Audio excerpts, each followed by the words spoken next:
situation where you find that a person look like the same, not necessarily tribal or regional. but I have said that.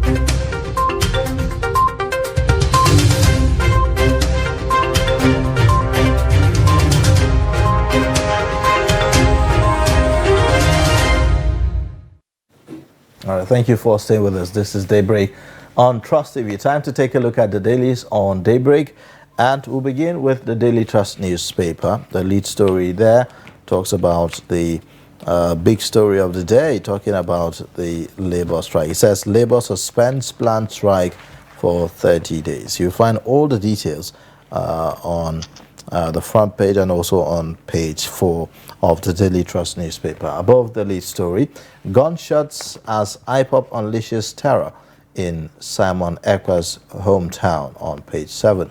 Tinubu, Buhari, others mourn Emeritus Professor Umar Shehu on page 3. Non-interest banking. Taj Bank leads in Tier 1 capital, post 6 billion naira profit.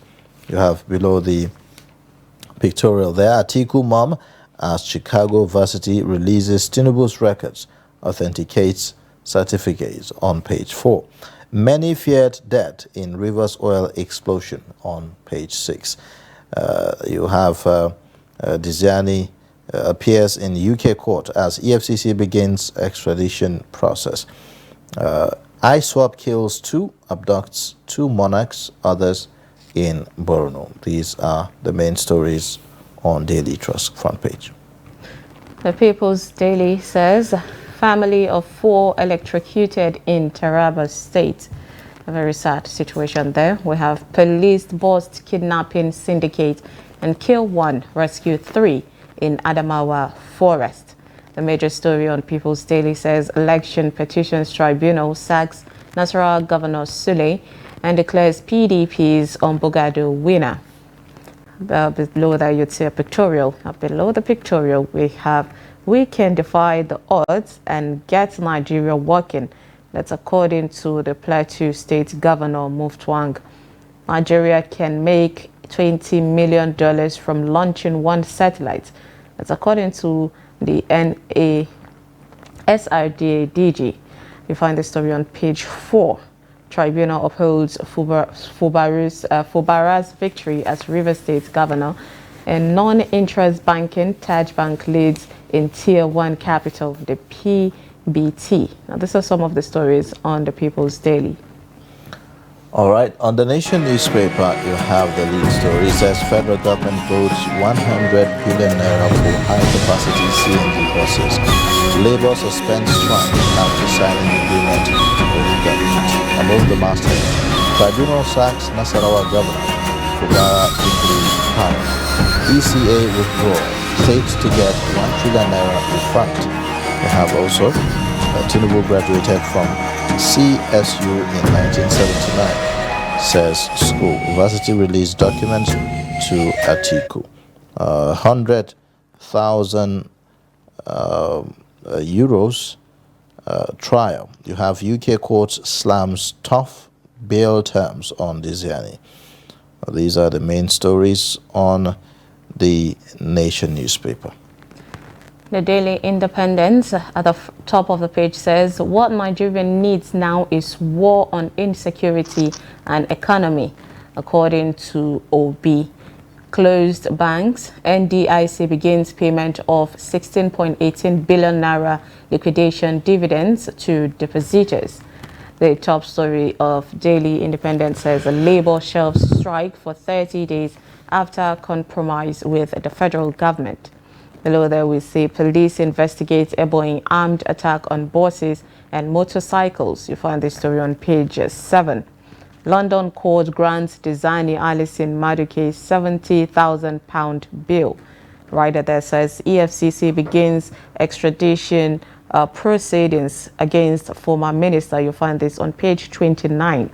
100 members died over 4 months on paid salaries, according to SSANU. Calls for in the implementation of over 25% salary increment. You'll find this on page 29 as well. Rivers Gilba Tribunal dismisses Tonye Cole, LP, AP, APM petition against Fubara. You find this on page 7. Tinubu Northern Governors mourn Emeritus Professor Umar Shehu. You find this on page 7 as well. Drop in oil, non-oil earnings worsen the FX volatility. That's according to the CBN. At the belt there, it says, I was instrumental to Tinubu's victory at the polls. That's according to the Emir of Daura. You find this on page 6. And these are some of the stories on Daily Independence. All right. Now, the lead story on the Daily Times newspaper reads, again, FG moves to avert indefinite strike built for Tuesday. You have other stories above the masthead. Customers of 20 closed banks to receive 16.18 billion naira liquidation dividend. SANU claims over 100 members died over 4 months on paid salary. Oba of Benin tasked immigration on border security. Zani under curfew in UK, EFCC to extradite her. Jubilation in Lafia as tribunal sacks Nasarawa governor, ex-governors in court. All right, so that's that for the Daily Times newspaper this morning. Okay, succession crisis rocks the FCTA treasury. That's the top story of the Abuja Inquirer this morning. It says the PAMSEC ignores most senior professional and staffers' kick. Below the headmaster, it says area council teachers strike the committee to submit a report next week. You find this on page 5. Wike targets Okada passengers to enforce ban. Tinubu makes U-turn, approves 35,000 naira for federal government workers. You find this on page 12. No plea bargain deal with Emefiele, says the AGF. You find this on page 14. At the top of the page there, it says Atiku upbeat as U.S. court orders Chicago Varsity to release Tinubu's academic record. Now, these are some of the stories on the Abuja Inquirer this morning. All right, so these are the main stories on the newspapers this morning. We have in the studio Dr. Theophilus Abba. He's the director, Daily Trust Foundation. Thank you so much for joining us on Daily. Thank you very much. Thank you. All right. Well, quite a number of issues, but one of them is the issue of the certificate saga, if you like, of the current president, President Bola Tinubu. So finally, the university has released the documents of the presidents. The story here on Daily Trust, it says Atiku mom as Chicago Varsity releases Tinubu's records, authenticates certificate. The Nation newspaper caption it says Tinubu graduated from CSU in 1979, says school. So this will put to rest finally the issue of the president's certificate in the case made by former Vice President Atiku Abubakar challenging the qualification of President Bola Tinubu, isn't it? Well, I think we don't know the next steps that Atiku will need to take, but I think it's very clear now that with the information provided by the university, I mean, after the court, the U.S. court has said the document should be released, we don't know what next they will say. Because if you look at the documents, I mean, a lot of things are lying, apart from reduction of some sections of the certificate. You know, if you look at it, what is circulated, the name of the holder of the certificate is blotted out. You want thick pen, maybe I've used to blot it out. I don't know why they did so. You know, but most times when you do that kind of reduction, it's actually because of security, for security purposes. We don't know why that happened. But the other documents showed, you know, I mean, maybe there's the testimonial, then there's the academic record, you know, the courses he did, and the scores, you know, that he made. Then we have, I think the admission, the secondary, everything, I mean, school certificate result, all of them, I mean, whatever was in the record of the university, maybe from admission to the end of that, of his course in the university, they were all there. So it's very clear that Tinubu actually I attended that university. So it's very, to some extent, we don't know what next the article team will do, but that puts to rest this controversy, over whether or not the president actually attended that Chicago University. All right, so the former Minister of Aviation, Osita Chiduka, came out to say it would be a shame, if it should be out that, say, the leader of a country doesn't have the necessary certificate. But, we're clear on the fact that it was. But he made mention of how a lot of things was bypassed in the country without, the president showing his certificate while seeking for election, where he blamed the INEC, he blamed the DSS, he blamed even the embassy of Nigeria, saying how can a citizen who wanted, to become the #1 citizen of a country not show his qualification, his certification before you allow him, take on that particular path. So what is your take on that? Well, I think, I don't know what entails security clearance, because we have seen, like Chidoka said, we've seen so many abnormalities. When you talk about somebody being cleared, security checks and all this, and first of all, we look at the documents that you have, we authenticate them. In fact, in 2019, one newspaper did something. They picked the CVs of most of those who became ministers in government, and they checked. This person said he had this qualification. Is it true? And there was one minister who claimed to have made a first class, degree. So the newspaper went to the university and said, no, he didn't make a first class. He made a 2-1. But then he was the best graduate student. But that did not translate to a first class. But from various comments the person made concerning his qualification. So I was top of my class, I was first class, we didn't make a first class. So if newspapers, that's what I'm going to, can do this kind of basic investigations, okay, let's verify. You claim to be this. Are we sure, you are that? Those are the kind of things that even INEC needs to do. Those who want to contest. But isn't it why we are having this discussion? Someone did an investigation and made a claim that the president, while seeking the #1 office, committed perjury by, saying that he attended a certain university and he did not. That was the claim that brought about this whole thing. And then everyone jumped at it and started pursuing. Yes, but it shouldn't be Atiku. So in this case, the person's investigation now is not reliable then. No, but it shouldn't be Atiku who should do it. You understand? We have the security agencies who ought to have done it.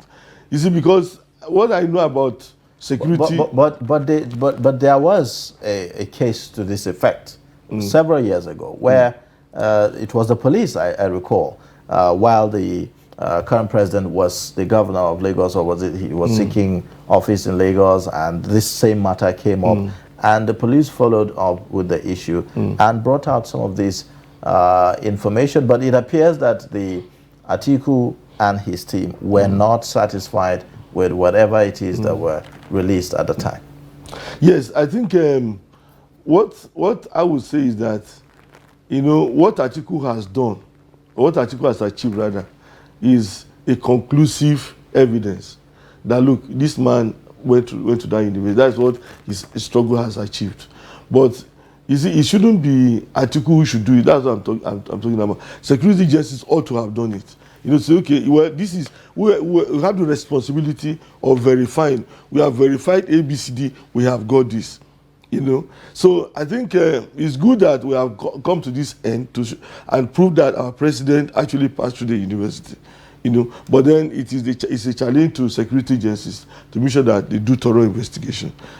Finding out. But even when they do, sometimes it appears that these issues are being overlooked because of political concerns or consideration. So I give an instance now. We talked about the minister, one of the ministers that was recently confirmed, I think Minister of Humanitarian Affairs, Hannatu Musawa, whose case of not completing her NYSC came to the fore as well. And all these checks were presumed to have been done, you know, before she was finally confirmed by the Senate. But if these processes were followed, then why did we now hear about the NYSC certificate and all and all? So it appears that sometimes political reasons actually overtake. Well, it's true. I mean, at times, I don't know, because I've never done so much with security. But at times, it's like, oh, if the president has cleared this person,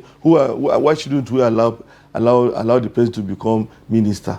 You see, on the case of NYSC certificates as a requirement for political appointment, you know, there is this argument as to whether a political appointment is actually the same thing as a paid job. You know, because that argument has been circulating. And now, if you say to be president of Nigeria, and in fact, I think the is it Court of Appeal that decided that Atiku Buhari case in 2019 came up to say, oh, all you need to do is to attend the secondary school, then you qualify to become president. You don't even to have a certificate. You know that all you need to do is to prove that you attended, which is what the Constitution provides. Now, if that is the case, the argument follows like this: if all you need to be the president of Nigeria is that you attended the secondary school, why must you now? Serve? You know, why must you do NYSC to qualify to be minister? You know, this case has been here and there, and there's no decided case to say, okay, if you want to be a political, if you want a political appointment, you must present NYSC discharge certificate. And I think perhaps those who nominated Musawa, I know Musawa was actively involved in Tinubu's campaign, maybe those who nominated that will say, well, you see, the law does not expressly say that you must have an NYSC certificate to be a minister. You know, we have seen it again and again. There was this man from Izoyo who was minister. You know, he said, well, I didn't say, but I was minister. Yeah. It was after this lady, Kemi Adeosun, you know, resigned. You know, her appointment as minister, that would not say, oh, maybe that should be the standard. But then there's no established, law, no case to say, if you want to be minister, you must present your NYSC discharge certificate. And I think that is why there's confusion. And this case has to be decided. Because the security just may be looking at the body language of the president. Well, this is the president's candidate, so we must clear. You understand? It could happen. It's not like they don't know what they should do. But if the law... So another side of the argument is the fact that why should she be appointed minister when she is still serving? Because that part of the argument also came to the fore, that she is currently serving, and that if you are serving by virtue of the provisions of the NYSC Act, you are not to be engaged in another employment until you are done serving, and that you shouldn't, you know, be in the employment of the Federal Republic of Nigeria. One of the conditions for being employed in Nigeria is that you have completed your NYSC. So, no, but the issue is this. To even add to that, we don't even know the main details because she absconded, and according to the NYSC law, she's supposed to serve for 3 more years. So there is a lot of gap. If one absconded. Now, but you know, there is this argument which has not been clearly trashed out. If you are given a political appointment, are you an employee? You know, it's an argument. Are you an employee if you have a political appointment? You know, you see, an employee is somebody who is given a letter of appointment, you're supposed to serve. So the argument came up at a point when the issue of... But let's not deviate, because with the main matter now is about the president's own credentials. So if the Constitution provides that all you need to contest for the seat of the president is that you have done your primary, you have your primary school certificate and all that. Why the need to now include your other credentials, you know, to submit to INEC, to say, okay, I have a degree in so, or I did this course, or I have this, I have that, and then perhaps maybe sometimes it's not a true reflection of the matter, and that's where the issue of the perjury comes in. As yes, what you are saying is a fact, but I know that the reason why they try to lower the qualification for you to be president is to accommodate some of the, is to indulge our political parties. and those who contest elections. Because I don't see any reason why the law cannot specifically state that you must have a school certificate, that you must have a degree to contest for certain positions in government. You see, it has got to a point whereby... Isn't it time for us to have a... Yes, we need to amend the law to make it very clear that for you to be the president of Nigeria, you must have a degree. Maybe in any course. You can be in whatever course, but have a minimum of first degree.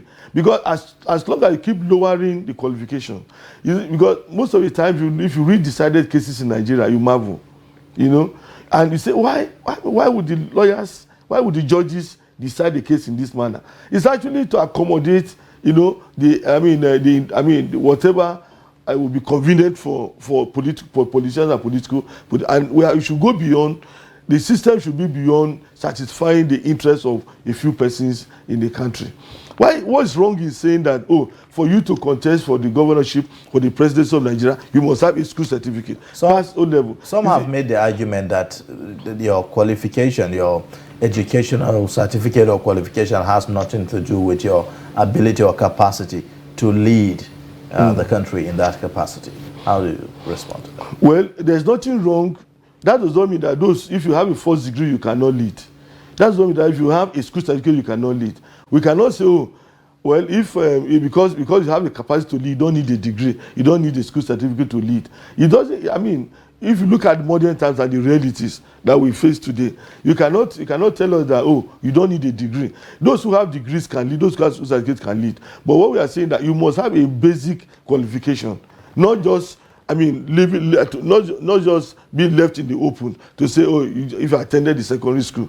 So if you did a JSS1 and you dropped out of the school, and you have some friends who say, we're together in JSS1, you're not qualified to be president of Nigeria. It shouldn't be so. All right, so let's move away from that. Let's take the lead story of the Abuja Inquirer. They're saying succession crisis rocked the FCTA Treasury. PAMSEC ignoring most senior professionals. Like, what is your take on what's happening? Because we've seen a lot of rocky situations in different ministries. We're talking about even the governorship and governor and the deputy governor of Ondo, I think, and Edo State having that rocky path. And right now we are seeing the FCTA. We know that the NLC are also having their own internal crisis. What is your take on what's happening at the FCTA? Well, I don't know. We have to look at, the rules, of succession. What are the rules? Is it the person who is next in rank that should be given that position? Or does the PAMSEC have the liberty to choose any from among the directors? You understand? Because when I saw that story, I marveled. I don't know what rules guide the appointment of, I'm the head of the treasury. You remember that I think there was chaos in the FCTA recently, where the heads of various departments of secretary were removed by the now minister of the FCT. But then, if for instance, he demands that, if you are the deputy director, you are the director based on seniority, you must be given a position. It means that the PAMSEC has to be called to order. I think the National Assembly that oversees the activities of the FCD, they must, intervene and ensure that the right thing is done. Because if you are appointing somebody, not because he is the next in rank, not because he's the most qualified, maybe you appoint somebody that can do your bidding, and that's not how to run a system. But should we be having crisis, in different sectors at this moment that the economy is facing a downside and the people are suffering? I don't think it's about the economy. It's actually about the system. What are the rules? If we stick to the rules, because I know Nigerians are very, brilliant. For everything that ought to be done in the system, there are rules. We have we have more laws than many countries that, where things work. So I'm feeling that they have to go back to the PAMSEC must be made to go back to the guiding principle for such appointments. Because if you just say, this person is my brother, this person is my friend, so I must give him this position. Treasury is very, very important.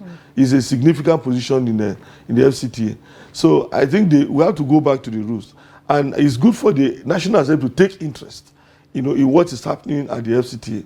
because you can't just allow things to happen the way they are. Because the way I see it from the outside, I see chaos. I see things being done in a disorderly manner in the FCT, and it shouldn't be so.